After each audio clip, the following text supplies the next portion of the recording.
Jacques, les cérémonies de Pâques cette année et les jours saints ont vraiment une signification particulière cette année, je crois. Bien, c'est certain qu'on veut donner à ces jours-là une coloration spéciale en lien avec ce qu'on vit dans le monde actuellement, le conflit entre la Russie et l'Ukraine qui perturbe beaucoup la vie de bien des gens de chez nous et d'ailleurs.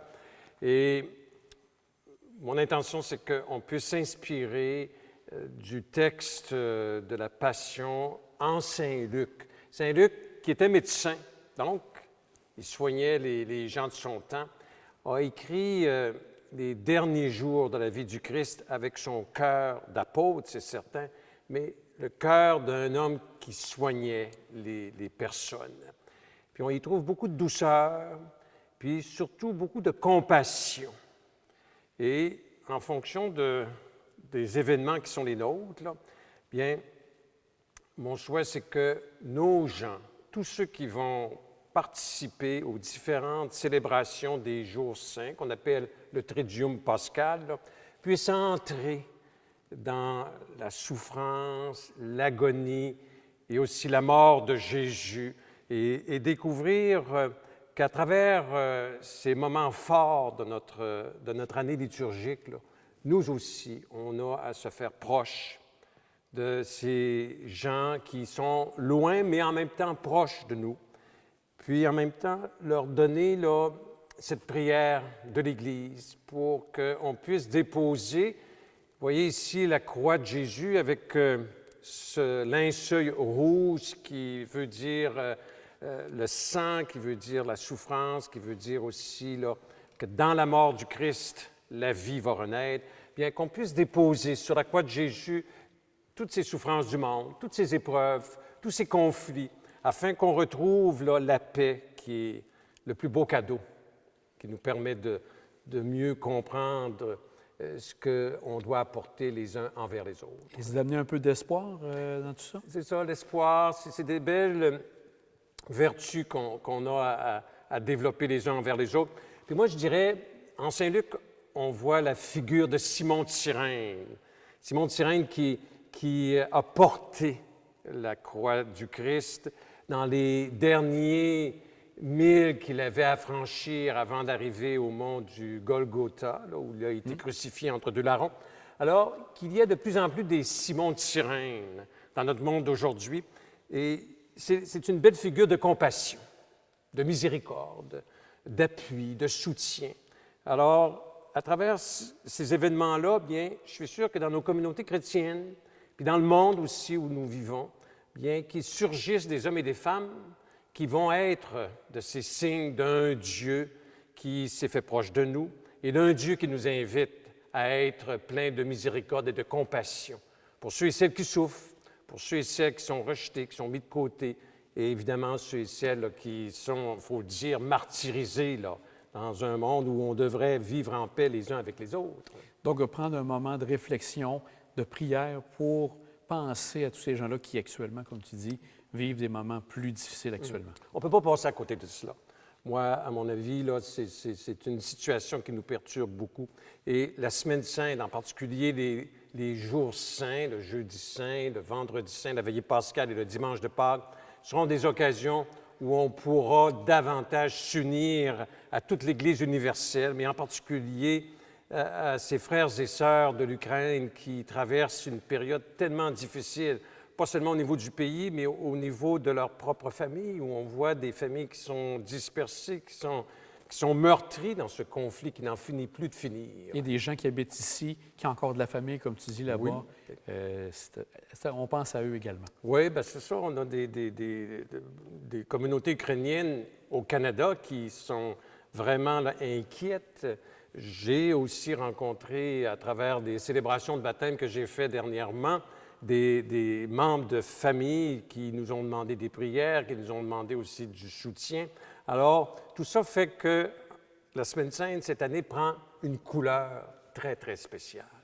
Aussi, ce qui est particulier, c'est que maintenant, ça sera la première depuis 2 ans où là, il va y avoir des paroissiens dans les différentes paroisses de ta paroisse, de la paroisse Notre-Dame de Nouvelle-France. C'est quoi ce... Tu vas être content de voir tous ces pèlerins arriver, pas ces pèlerins, mais les paroissiens revenir aux messes? Ah oui, bien, c'est certain. Ça, c'est une très bonne nouvelle pour nous cette année. Les 2 dernières années, on a fait ça virtuellement, puis les gens pouvaient nous suivre à travers soit ma TV, qu'on vous remercie grandement, à travers aussi le site Internet du sanctuaire, mais c'est pas comme sentir l'odeur des gens qui sont avec nous, puis qui prient avec nous, puis qui vibrent avec nous également, là. Mais comme tu viens de souligner, cette année, là, on va avoir cette possibilité-là d'inviter les gens, puis c'est déjà fait, là, à participer là, en présence aux différentes célébrations qui auront lieu là, soit au sanctuaire de Sainte-Anne, à la basilique, ou encore dans nos différentes églises de la Côte-de-Beaupré et même de l'ensemble du diocèse de Québec. Donc, toutes les paroisses vont avoir leur célébration. Oui, oui, c'est ça. Toutes les paroisses, c'est déjà publié, soit dans le feuillet paroissial, ou dans le site Internet de la paroisse ou du sanctuaire.